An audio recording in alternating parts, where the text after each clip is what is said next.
Trump shouldn't have poked the bear. I mean, it shows you the arrogance to not realize the fragility of the country. And I know Donald Trump knows that if we lose the dollar's reserve status, because one of the things he's been threatening to do, hey, if I see you moving away from the dollar, I'm going to hit you with tariffs.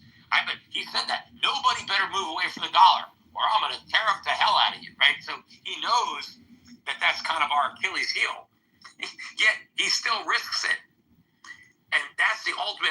People say, well, would China sell our treasuries? Oh, they would never do something that stupid. Why would they sell our treasuries? Of course, duh. People say, well, China would really get hurt if they sold our treasuries because, it would make the bond market go down and they would take a hit on their treasuries. So why would they do that? No one ever says, well, what would happen to us if they sold the treasuries?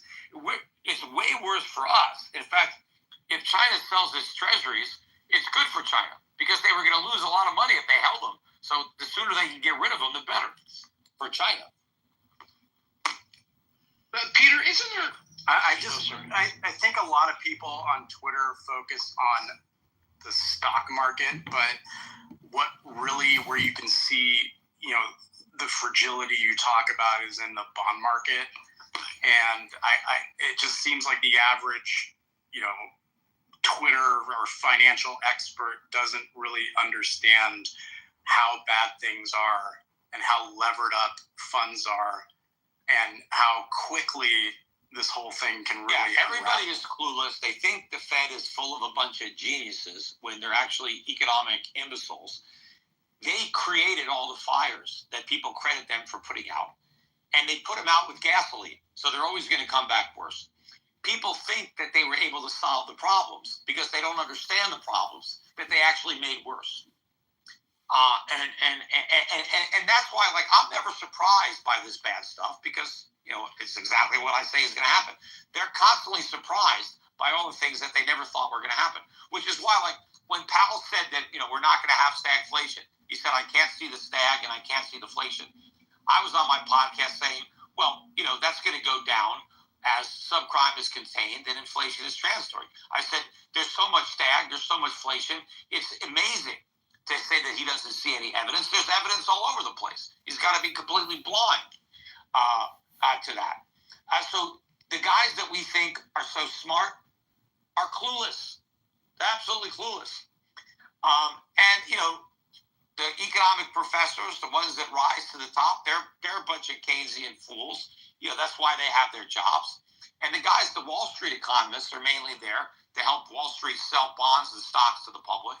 So they put a ribbon on everything, and they're a bunch, they go from academia to the Wall Street firms to government. They all, because you don't get a government job unless you're Keynesian, and Wall Street wants to hire the guys that used to work for government, and it's all like this little circle of morons.